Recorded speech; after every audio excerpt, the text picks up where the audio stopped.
Our top story tonight, as we open the new year into 2025, Auglaize County is looking to the future with high hopes for the economy and the community. Good evening and welcome to your News Now at 11. Thanks for joining us. I'm Casey Mulcahy. Auglaize County is hoping to build on a successful 2024 as they move into the new year. The county saw a 3% increase in their sales tax numbers last year. The county commissioners just completed their budget and are looking at continuing the positive sales tax numbers that the county has seen over the past few years. They're also looking to go after more state grants to do projects in the county, including brownfield grants, which help clean up old property for redevelopment.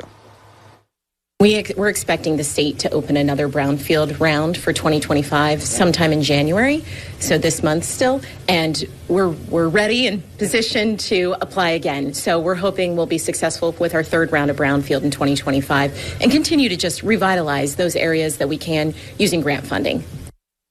And also this year, voters in the county will be asked to renew the 0.5% sales tax on the November ballot, which gets renewed every 10 years. Law enforcement in Ohio can now charge a fee for public request of video from surveillance, cruiser, or body cameras. Governor Mike DeWine has signed a bill into law this week to allow departments to charge up to $75 per hour of video requested. The law allows law enforcement agencies to recoup man-hour expenditures associated with reviewing, obscuring, and redacting videos for release. The law does not make the fees mandatory, as it is up to each department to decide if and or how much of a fee to charge. The bill was opposed by the NAACP, the ACLU, and other organizations along with media outlets. DeWine says he is open to changing the law in the future. It's been a quiet but cold evening. Let's go to meteorologist Connor Prince for our first check of the forecast. Hi, Connor. Hey there, Casey. Yeah, it has been quiet, but goodness, the temperatures are certainly on the cold side tonight. As we go ahead and take a look at the almanac, certainly it was a cold day all around. We only had 20 degrees for the high. That was below normal of 15 degrees. The low temperature is actually the current temperature right now, 10 degrees. Trace of precipitation that fell as flurries throughout the day. Now, as we look at radar and satellite, the clouds have done a good job actually clearing out, and therefore temperatures have dropped. We're already down to 10 in Lima, 11 in Ottawa and Bellefontaine, 13 in Kenton, and 14 degrees to the southwest in Salina. And of course, we are tracking tomorrow night into Monday for that chance of snow. Winter weather advisory in effect for Allen County and points on south. We'll track everything out and break all the details down coming on up. Casey. Thanks, Connor.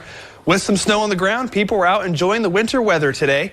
They closed off South Cole Street to allow people to sled on the hills of Froat Park, making the trek up the hills for the thrill of sliding down.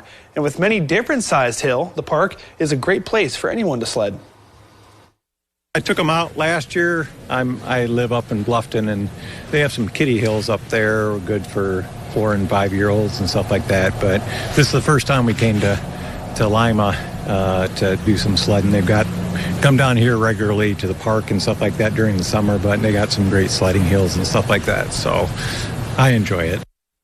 The kids seemed to enjoy the time they spent going up and down the hills until they started to get a little bit cold. I think so, until we wiped out a couple times. Got some snow in their gloves and stuff like that. So we hiked it back to the car to kind of get them warmed up. I brought some hot chocolate to bring on the way to kind of warm the inside. So yeah, that's where we're at right now. And of course, there's no better way to end a day of sledding than with a cup of hot chocolate. The state funeral for former President Jimmy Carter today saw dozens gather in Atlanta, Georgia. It marks the beginning of 6 days of funeral observances. Former President Carter died on December 29th at the age of 100.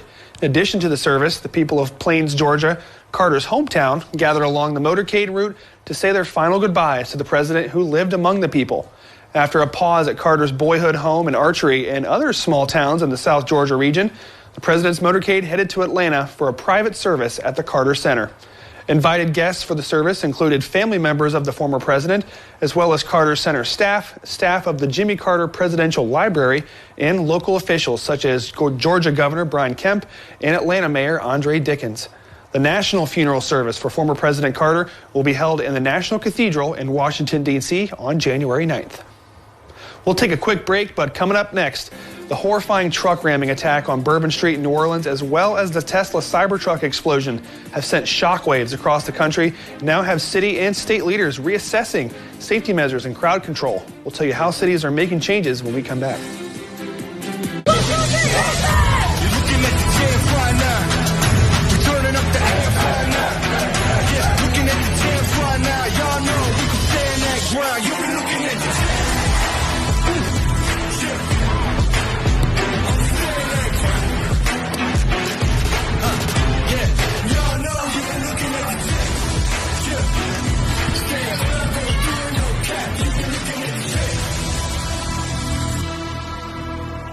As Braun Supply Company's new owners, Steve Golden and Mark Gangst rely on Citizens National Bank for business banking to help keep their operations running smoothly. With Citizens National Bank and the checking account and the money market, we're able to really help out with our cash flow. Citizens National Bank gives us all the offerings we need as a small business to handle our day-to-day operations, from the online banking to being able to walk into a local branch and still be greeted with a smile. See how Citizens National Bank is building businesses one relationship at a time at cmbOhio.com.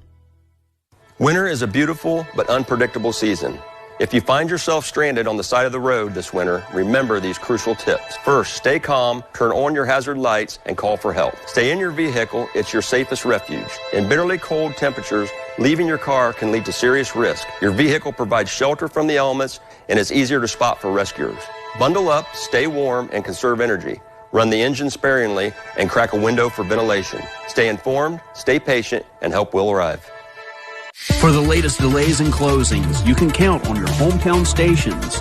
On air, online, or on the go. Brought to you by Kewpie Hamburgers. Welcome back.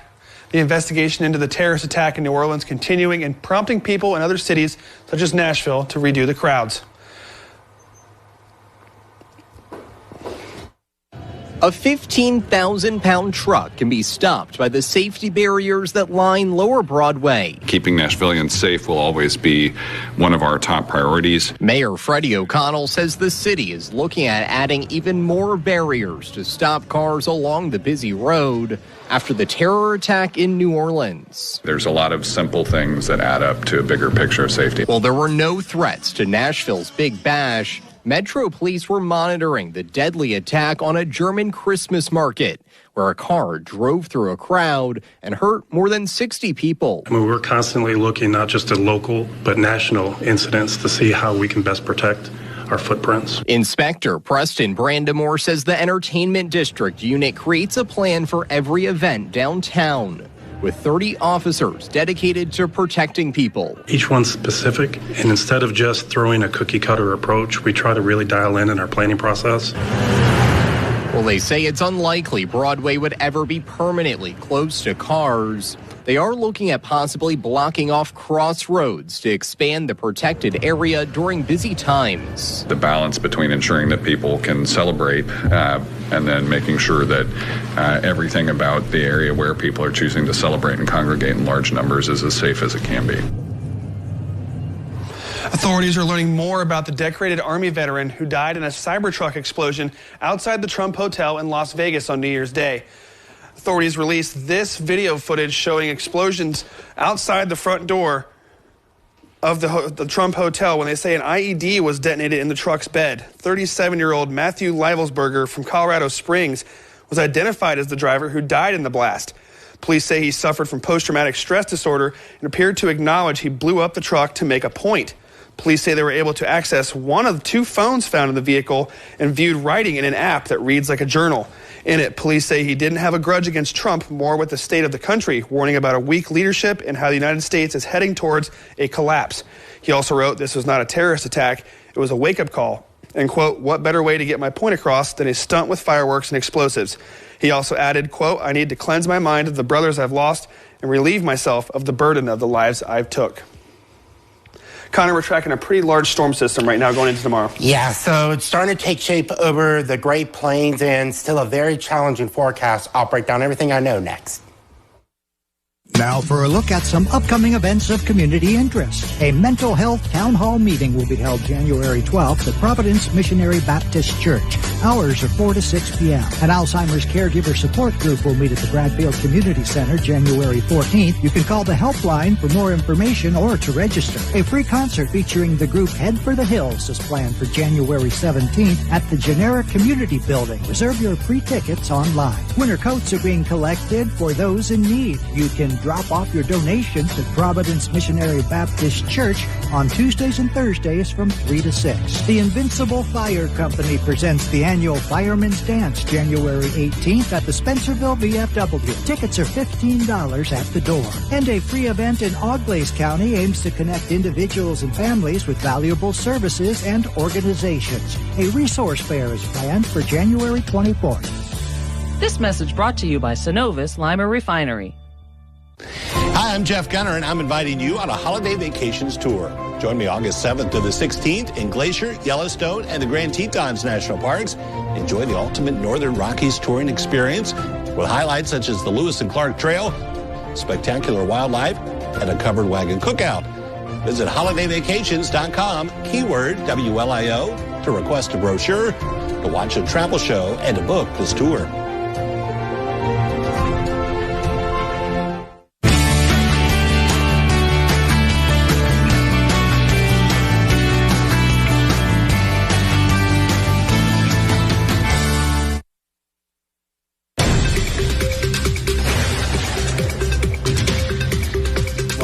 We're all tracking tomorrow night's weather into Monday, but for tonight, it's pretty cold out there at the moment. We're already down to 10 degrees in Lima, 11 in Ottawa and Bellefontaine, Wapa's down to 13. And when you add in the breeze, some of us are actually a below zero wind chill. Lima, we're having a wind chill right now of -3, feeling like -1 in Ottawa, Napoleon, -2 in Kenton. So if you're going out tonight, be sure to bundle up because those wind chills are certainly pretty cold. Now, the clouds have broken up quite a bit, allowing those temperatures to actually drop fairly quickly.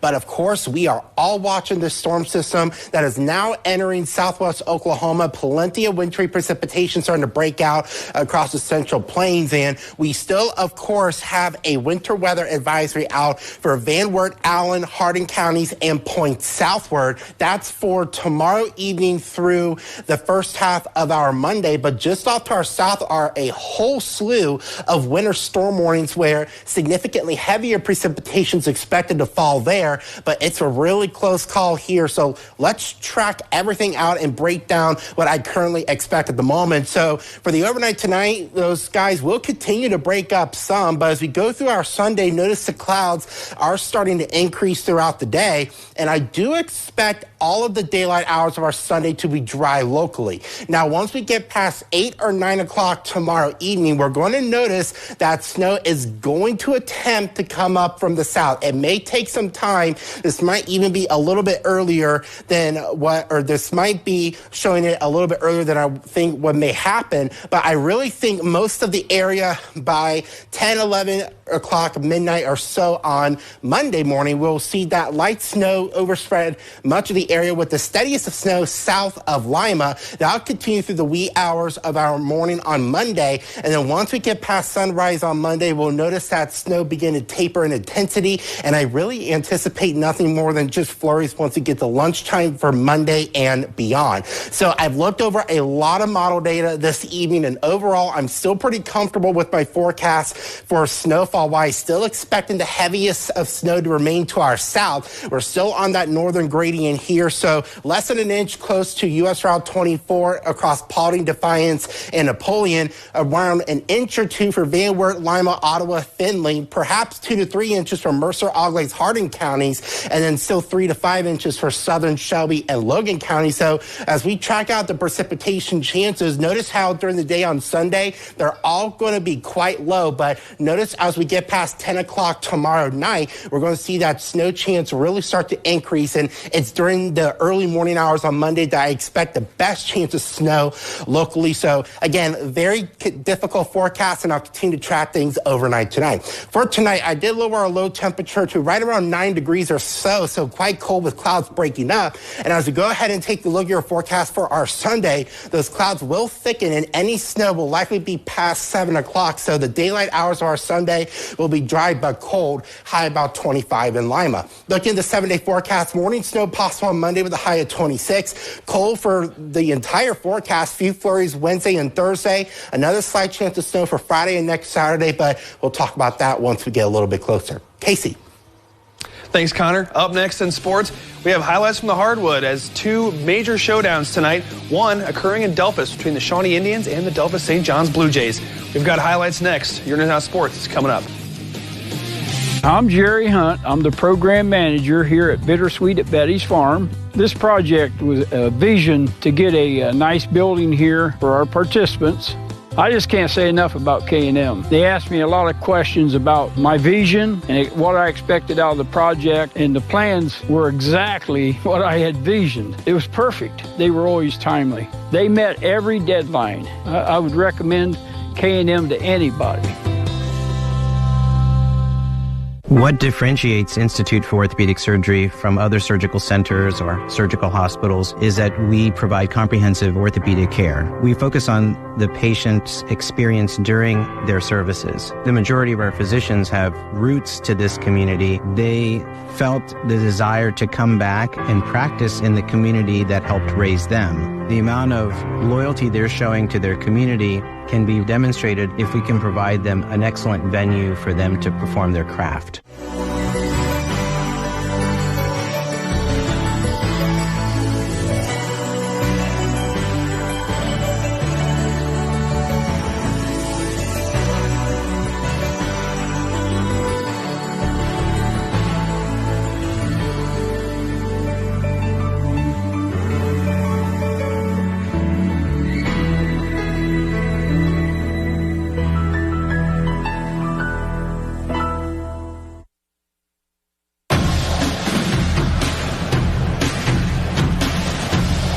Welcome to News Now Sports. I'm Tony Quach. Shawnee versus St. John's. It's an Allen County rivalry spanning every boys basketball season since 1963.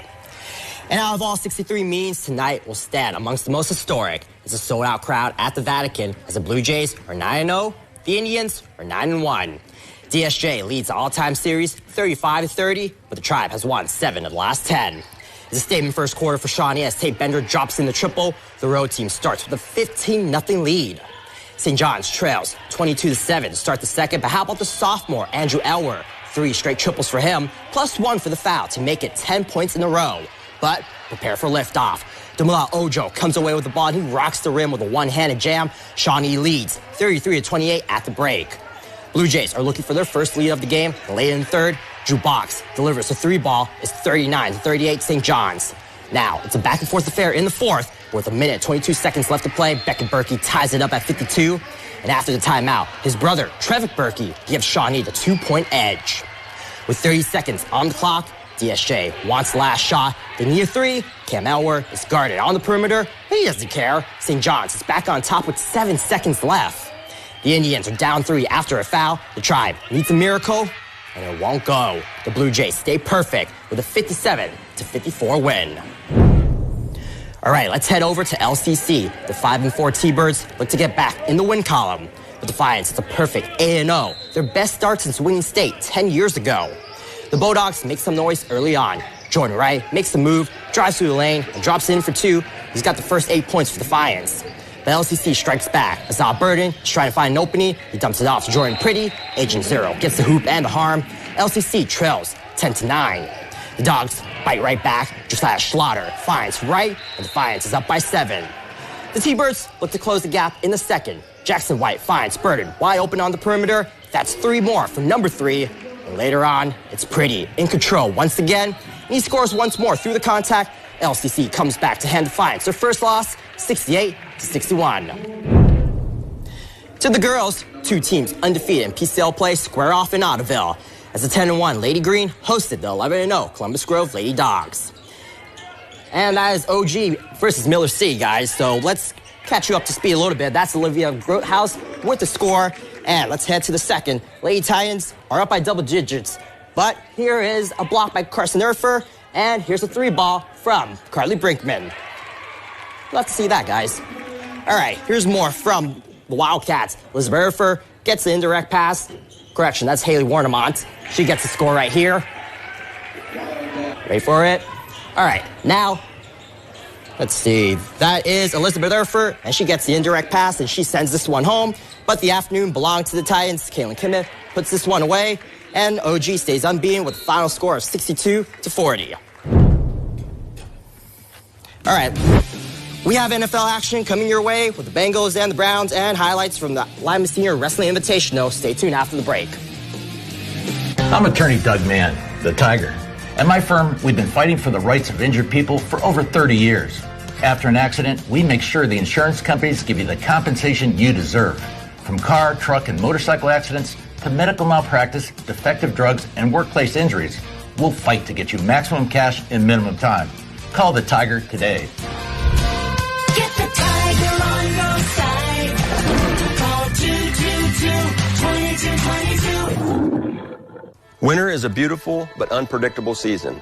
If you find yourself stranded on the side of the road this winter, remember these crucial tips. First, stay calm, turn on your hazard lights, and call for help. Stay in your vehicle. It's your safest refuge. In bitterly cold temperatures, leaving your car can lead to serious risk. Your vehicle provides shelter from the elements and is easier to spot for rescuers.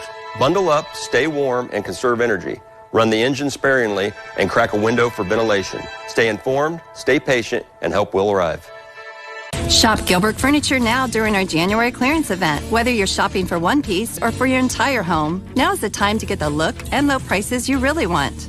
Create your beautiful space for less at Gilbert Furniture, just south of New Bremen on State Route 66.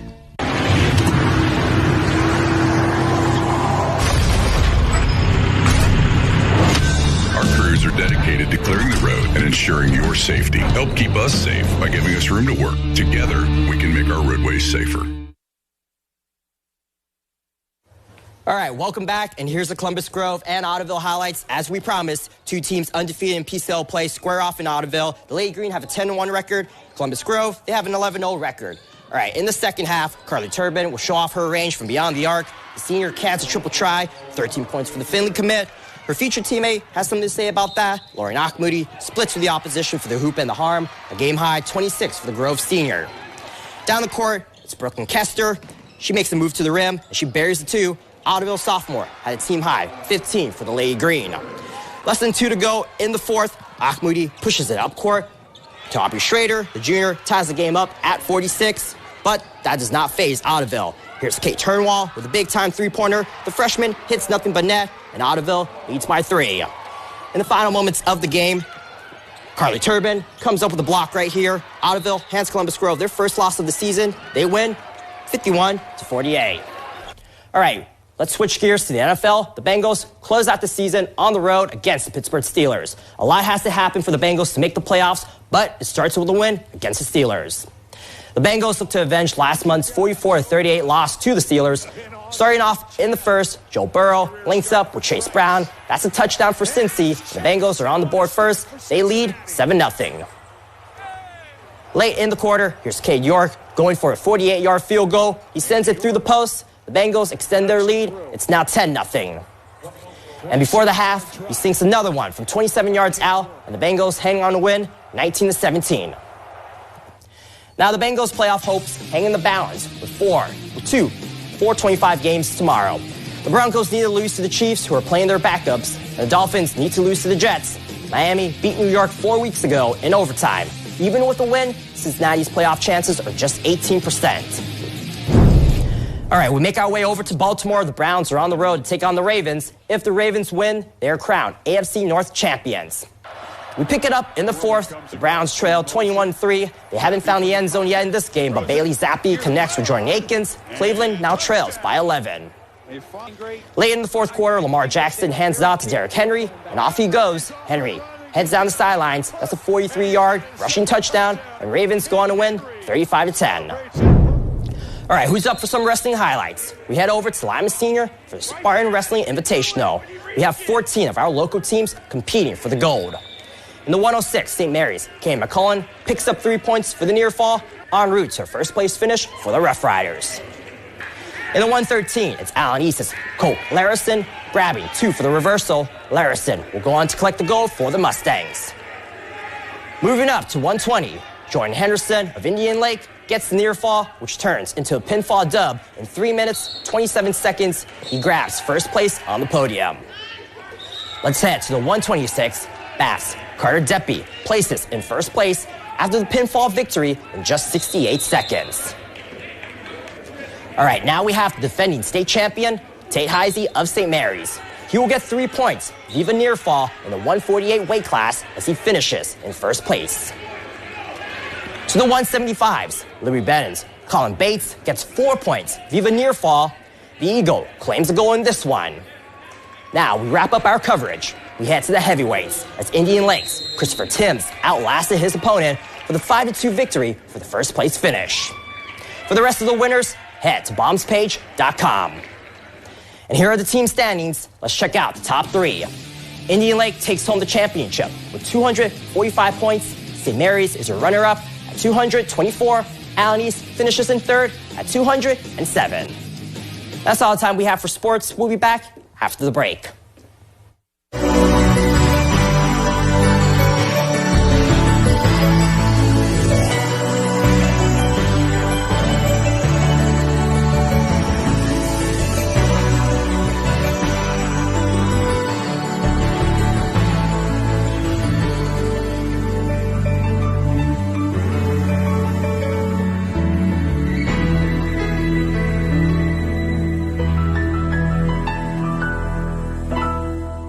Since 1888, the National Geographic Society has championed generations of explorers to conserve ecosystems, share stories, and deepen understanding of every species. Today, it's more urgent than ever to illuminate and protect the vibrancy of our world, because there's always another wonder for us to explore. Will you join us? National Geographic Society. Wonder awaits. It's Kyle's last spin on his turntable from college. Yeah. And the first day of Kira's new career in IT. It's the last tea party for Crystal with Miss Marshmallow. Oh, wow. And Sarah's first day of management training at Goodwill. When you donate items to Goodwill, you help provide skills training and career placement for people seeking to realize their potential. And the things you love get to start a new life too. Finally tonight, it may be one of the most questionable new traditions in the college football bowl season. The Minnesota Golden Gophers defeated Virginia Tech 24-10 in the Dukes Mayo Bowl last night. Minnesota head coach P.J. Fleck then had the honors of getting doused with a jar of Duke's mayonnaise poured on his head.